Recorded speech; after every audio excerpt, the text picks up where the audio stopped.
No, that's wonderful. That's wonderful. So, in terms of starting out, when you did you have the traditional experiences that entrepreneurs face in terms of resource constraint, people constraint, hiring headaches, firing headaches, you know? Yes, and continue to make. I mean, one only learns by making mistakes, and we continue to make mistakes, unfortunately, often. And I think the key is it's okay to make a mistake as long as you learn from it, and as long as the system is strong enough to overcome the mistake. So we started out and grew organically. We just knew that we had this why. We knew that we wanted to provide this better experience, but we never planned we want to grow 30% in 2002 and 40% in 2003. It was organic growth driven by customer demand.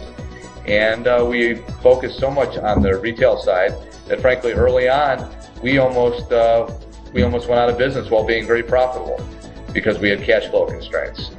So what we learned early on is that what was really important, since we were so entrepreneurial, was to surround ourselves with an incredibly strong team of experts in their field. And as we began doing that, the business became more and more sustainable. And I really see my role, the most important thing I do is I'm the guard of the culture. I make sure that flame continues to burn. And that's about it. It's a full-time job. And then you surround yourself, once you have a vision, you obviously have been very eloquent in presenting the vision very quickly, which means that's what you do all the time. So I completely see where you say that you are the guard of the culture, the vision, and you communicate it effectively to your employees and to your stakeholders and customer base. So I can see that. Now, as a CEO, it's hard to hand over the operations to others. If you are at that level where you've got surrounded yourself with a great team and you know the vision and you communicate it effectively, did you have issues with that? Yeah, it is difficult. It is difficult. It's something that we always keep in mind, that leadership really should be bottom up. I mean, we talk about servant leadership. We talk about the idea that the bottom of our pyramid, so to say, and I really don't like that analogy, but I'll use it anyway, is much closer to our customer base. So they're much better at knowing what our customers want, and our job is just to service them. You know, the old saw that everybody at PLS only has two customers, our actual customers and our employees that help those customers.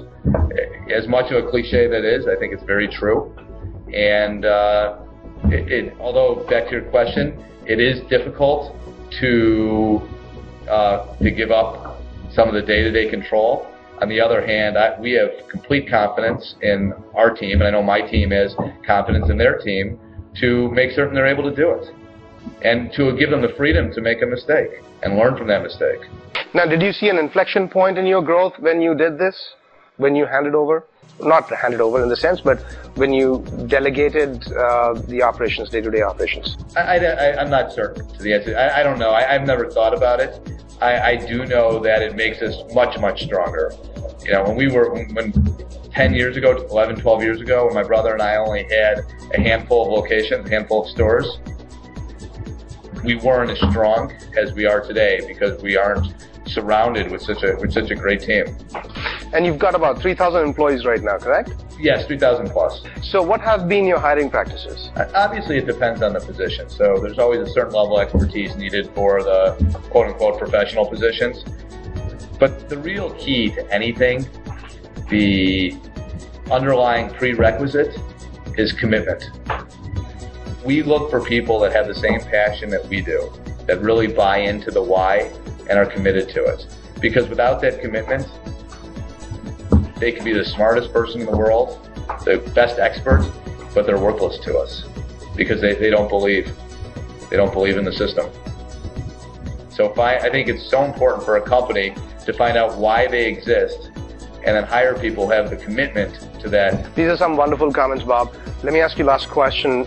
When you give a keynote address or when you address a crowd, possibly students in the business schools or anybody else, what are your typical three things that you like to say? And I know what you've already said, so that's very valuable, no doubt. And if you'd like to repeat that, that would be worthwhile, because most people, still CEOs, and I talk to a lot of CEOs And I realized that when they're missing the purpose of their existence, no matter what strategies you devise and no matter how tactically you are great at execution, it still fails. Not fails necessarily, fails to thrive it. Absolutely. I think there's really only one that everything else follows through from, and that's passion. The key is passion. If you don't love what you do, then you can't be great at it. And if you can't be great at it, you should find something that you love doing, so you can be great at it. Because if you dislike it, no matter how expert you are, you'll eventually burn out. And if you only kind of like it, you'll be good, and you'll eventually fail to your competition.